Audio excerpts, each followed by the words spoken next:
the beginning of the gospel of Jesus Christ, the Son of God. And then from Isaiah 43, verse 19, "For I am about to do something new. See, I have already begun. Do you not see it?"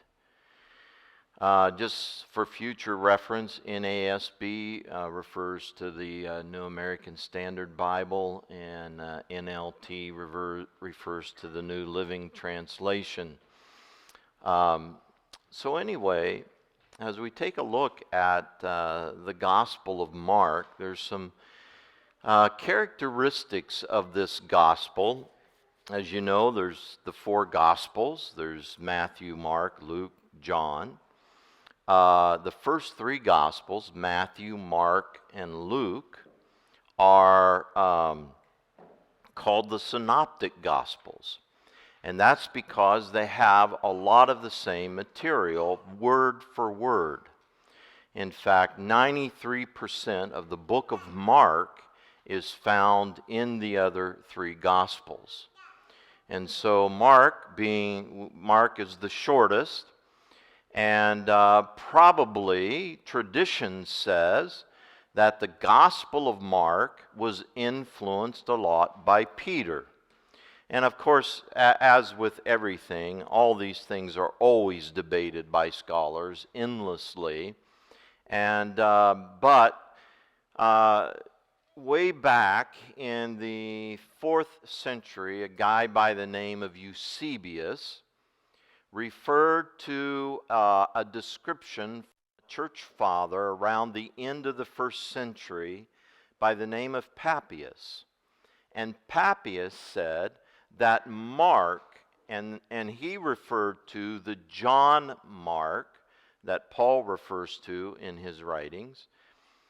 He said that Mark, being a kind of a disciple of Peter, sat down and wrote the gospel, using stories and things that he had heard Peter say.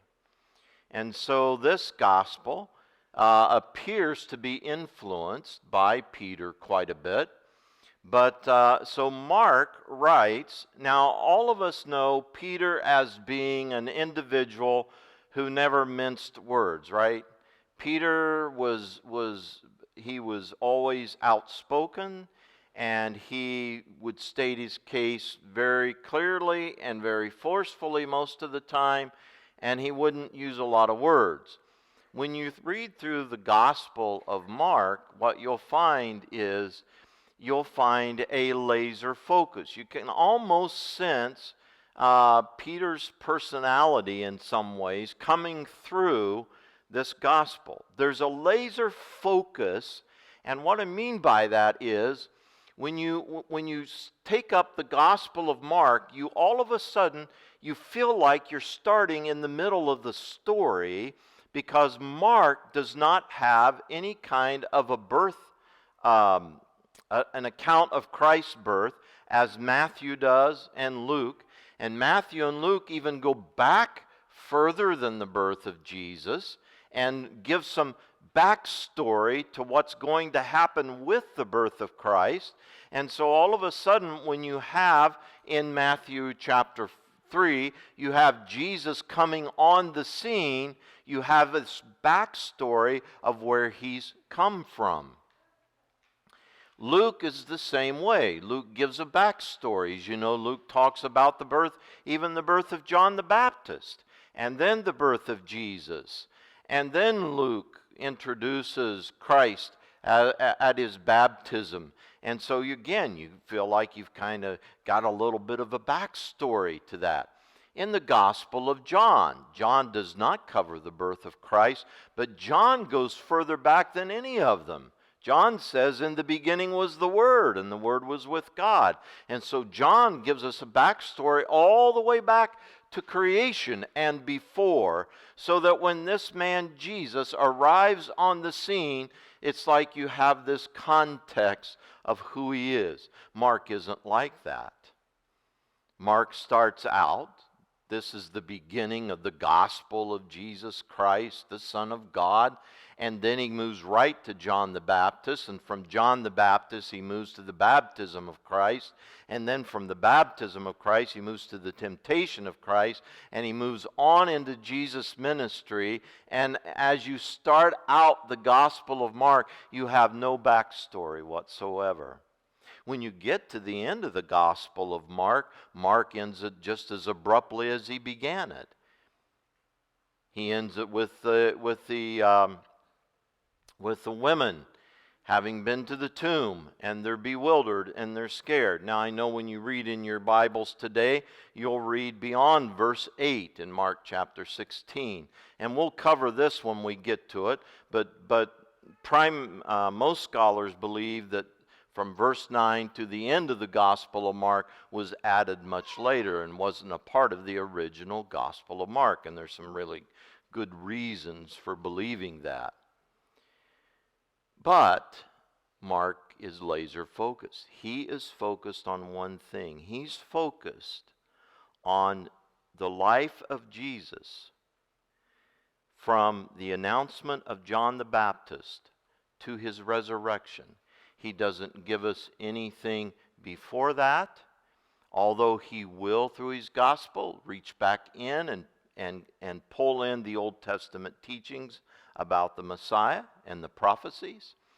He doesn't give us anything beyond the resurrection of Jesus. He doesn't do what the other gospels do and give us stories of Jesus appearing to them. Mark is laser focused. It's all about Jesus. The other thing that's interesting about Mark is almost all of Mark exclusively takes place in the Galilee area. And if you know the Palestine, you had Jerusalem, which was in the southern part of Palestine, and then you had to the north, you ran up along the Jordan River, and up to the north you had the Sea of Galilee, and that's where Jesus spent most of his time. And Mark takes place in that area. The other thing about Mark is he's very abrupt. I've already mentioned that. He starts abruptly. He tells stories abruptly. You have a start and a quick end. Mark is, and he uses a lot of brevity. Mark is not a guy who gives a lot of details of things that are going on. So when you're reading through the Gospel of Mark, and you do find in the Gospel of Mark where he is giving details, you should pay really close attention. Why is Mark giving us a detail about that? What's significant? Is there something significant about these details? Because normally Mark doesn't do that. The other thing is that Mark, as far as most scholars know, Mark was probably written maybe during the time of persecution of Christians by Nero, Emperor Nero. A lot of people believe that Mark was written in Rome itself because Peter was in Rome at that time. In fact, tradition tells us that Peter was executed during that persecution from Nero. So was the Apostle Paul, according to church tradition. That was in the 60s AD. Around 63 AD, Rome caught on fire. The fire destroyed 2/3 of the city. And so there was rumor started that Nero started it himself. Have you ever heard the expression, Nero filled while Rome burnt? That's where that came from. And there was an idea that Nero started the fire himself. So Nero, to cast blame elsewhere, said it was the Christians, this weird group of people that had arisen out of they were a sect of the Jews, and they were weird people, and so Nero started persecuting the Christians. Mark seems to be writing to this group of people that are being persecuted, as if to say, hold on, Hang in there. This Jesus, whom you've put your faith in and who you confess, is truly the Messiah, the Son of God. And that seems to be what Mark's trying to get across to people. Don't fall away. Don't give up your faith. I find in our day and age, we're not under physical persecution, but our beliefs are assaulted every day, aren't they? If you go around today and say that you believe that God created the heavens and the earth, people look at you like you're some buffoon who's living in the dark ages. If you talk about Jesus being raised from the dead, they talk like you're nuts, you're crazy. And we need that encouragement at times as well, don't we? We need something there that says, this faith, this Jesus that you believe in, this Jesus is much more than a human being that walked the earth. He was that, but he was the Messiah. He was the Son of God. So Mark starts out very abruptly, as I said, the beginning of the gospel of Jesus Christ, the Son of God. We're going to hold off on the word beginning for a moment. We're just going to look at these words, the gospel. The gospel. It's interesting that Matthew, Mark, Luke, and John are all identified as gospels, but Mark is the only of one of the four gospels that is self-identifying as a gospel. None of the others claim to be a gospel, but they were treated as gospel. Gospel came from, it came out of Greek language, and it referred to the announcement of news, most of the time related to military conquest. And so when there was a victory, the general that was out commanding the troops would send a runner or somebody in a chariot or on a horse back to possibly the emperor or another high official, proclaiming the good news that victory has been won. That was good news, gospel. That's literally what the word means, good news. And that was a context it was used in. As the Roman emperor cult developed, it began to be used in relationship to the announcement of a new heir to the throne. And it also was used then in relationship to announcing when there was a new coronation of an emperor, and that emperor was declared to be divine, the Son of God. And so Mark picks up that word and says, no, I'm going to give you the good news, not about some pretend God, some pretend king or emperor. I'm going to give you the good news about Jesus, who is the real Son of God. So he goes from gospel, he goes to Jesus. He's referring, of course, as we look at Jesus, Jesus is the human being that was born of the Virgin Mary, lived in Nazareth, and was identified then most of the time through the Gospels as Jesus of Nazareth. The word Christ is not, in that sense, a proper name. As you read into the letters of Paul, Paul kind of uses it as a proper name. But the word Christ refers to the Messiah. He is the anointed one of God to bring about the redemption and freedom of Israel from all of its oppressors. And that word during this day, in Jesus' day, in the days that Mark is writing, was loaded to the hilt with military content.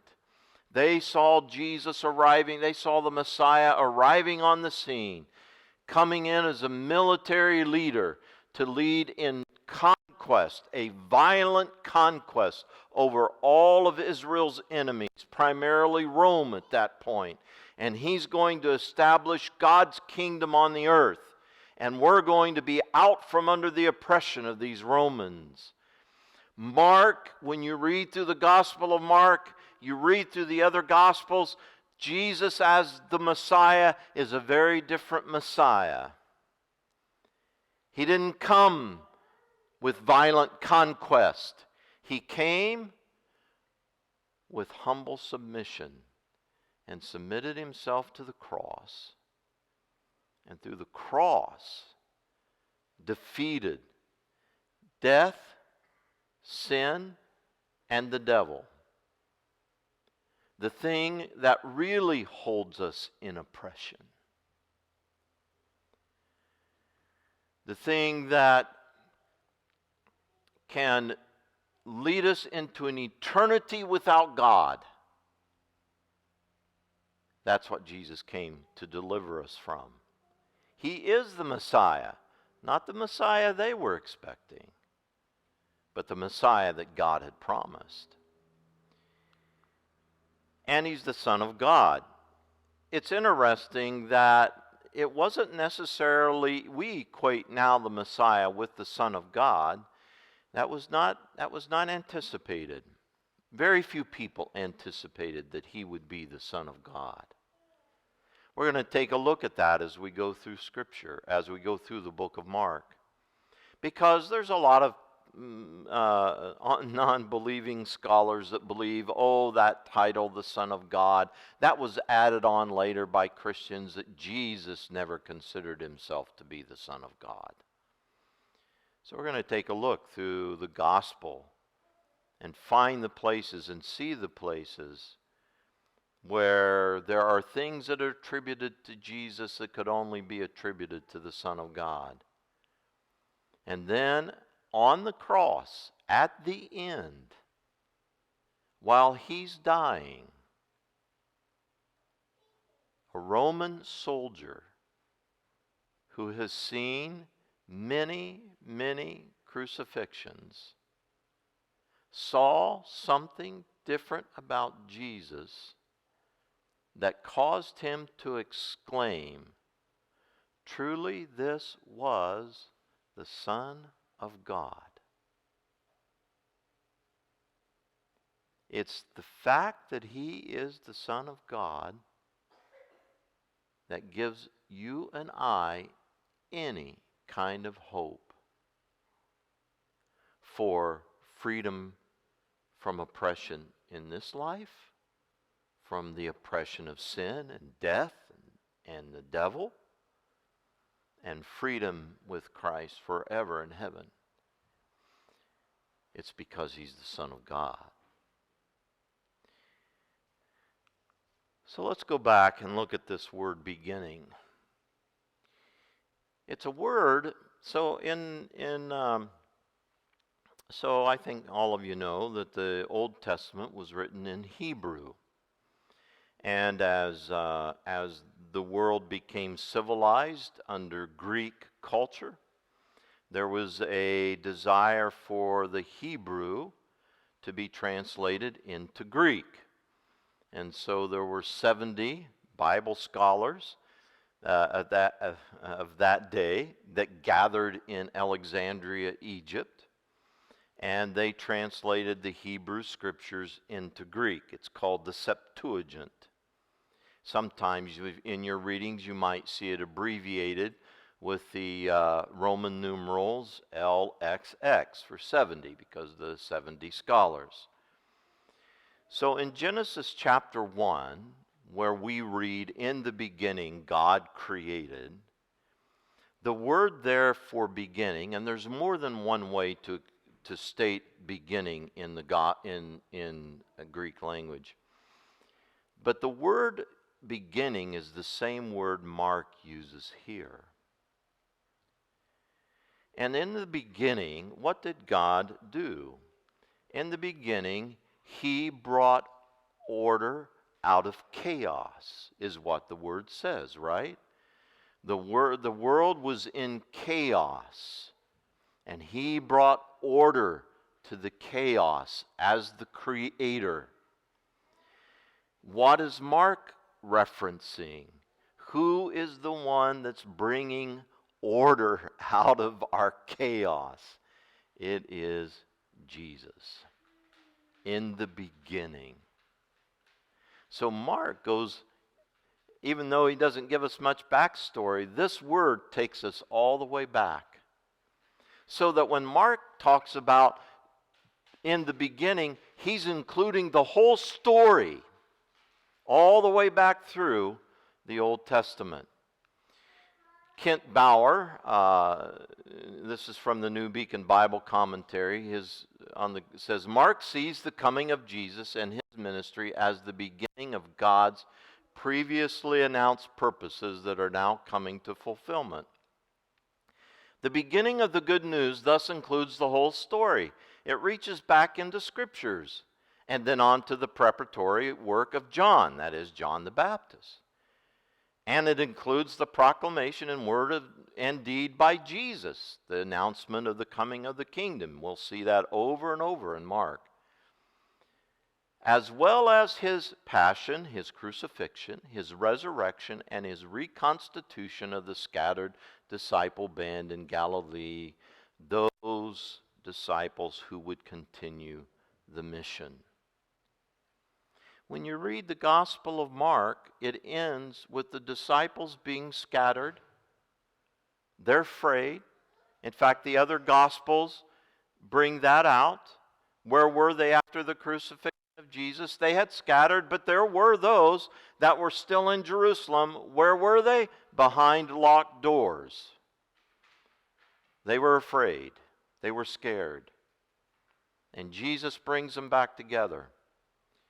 And that's the new beginning that Mark's referring to. That whole story goes all the way back, comes all the way through Scripture, culminating in Jesus and the continuing mission of the church that is to come following the resurrection of Christ. That's what he's talking about. It includes the whole story. But here's something. Mark is also saying something new is happening. God's doing something new.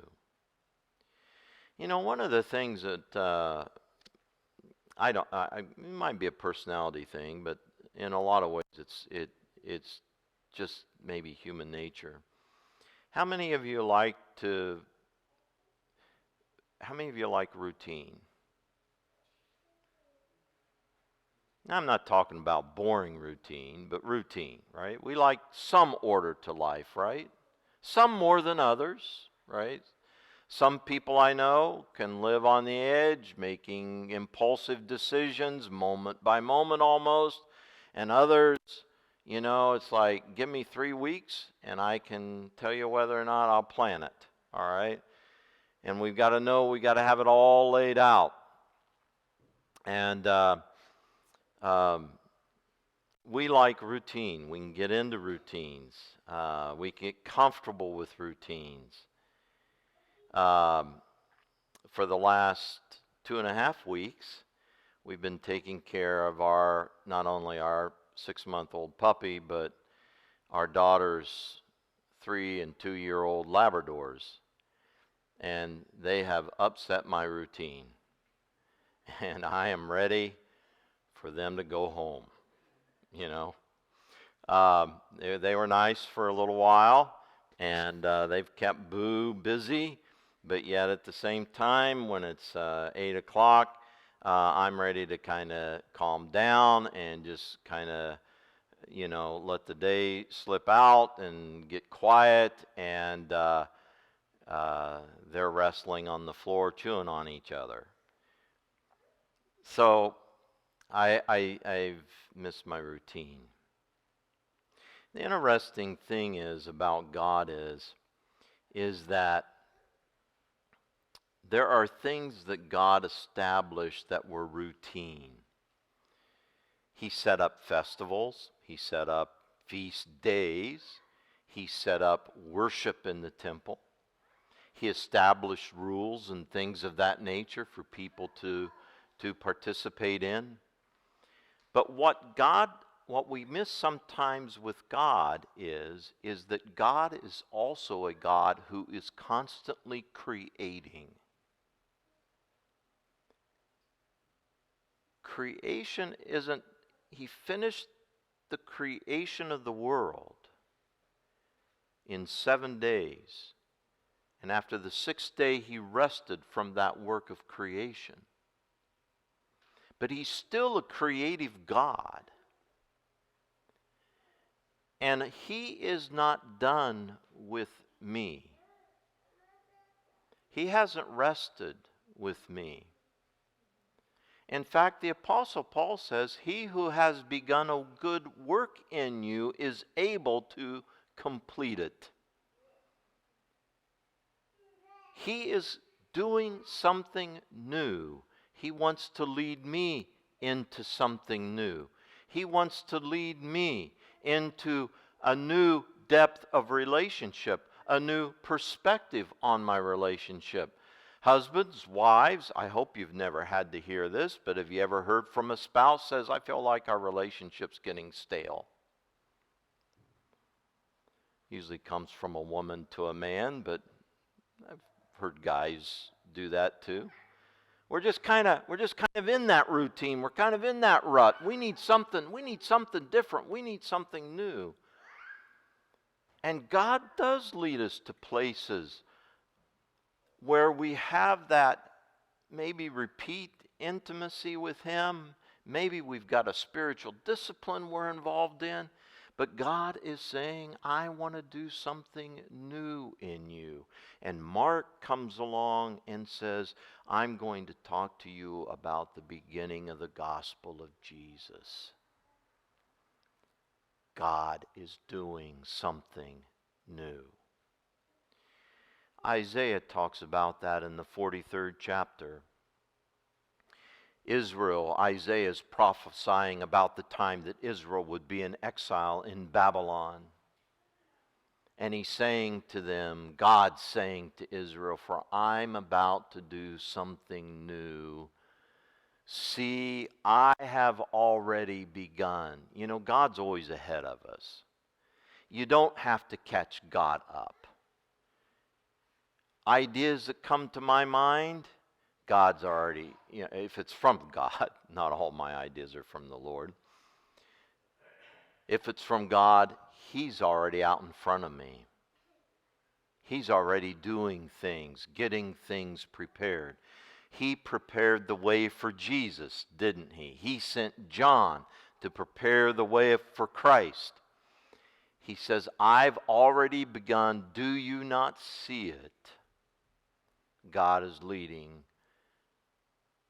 into something new. It's a beginning. So this is kind of corny, but you'll have to put up with it. So a couple years ago, when I had stepped out of the role as general superintendent and was stepped out of ministry for a while, and there Linda and I were, and we were at a very new phase of life. And so I was setting up the internet in our house. So I was picking a name, for our, what's that called? Yeah. So I'm picking a name. So I picked the name Fresh Start. That's kind of corny. I look back on it, it was like, that's kind of corny. But it felt right for us at that point. We're off to a fresh start. And that's what God is doing with us so often. A fresh start, a new beginning. Going places in your relationship with Christ you've never been before. Seeing things about Jesus you've never seen before. As we start into this Gospel of Mark, and I was just even thinking about this with Wednesday night service. There's only one who knows where this is going. And you know, the reasons that we start things sometimes aren't always the reason God has us start things. And He intends sometimes, so often, other things that don't even enter our mind. And He's leading us into a new place and a new beginning. And I think with this service, God's leading us into a new beginning, a new place. Something in our church that He's put us here for. And I just have this sense that God could use this time to bring people to church who have a phobia about being in church on Sunday morning. And there's a lot of people out there like that. You can say to people, hey, we're pretty laid back. You know, just come, be a part of it. We're going through the Gospel of Mark. It's such a basic book. It doesn't have the high theological overtones of the Gospel of John or even Matthew. It's more precise than Luke. Come and be a part of it. What new thing is God doing in our church by leading us to start this? What new thing is He going to teach you through the Gospel of Mark that you've never seen before? What new depth of spirituality is He wanting to take you to in your walk with Christ? All of that takes openness. I have to be ready and open for God to do new things in my life.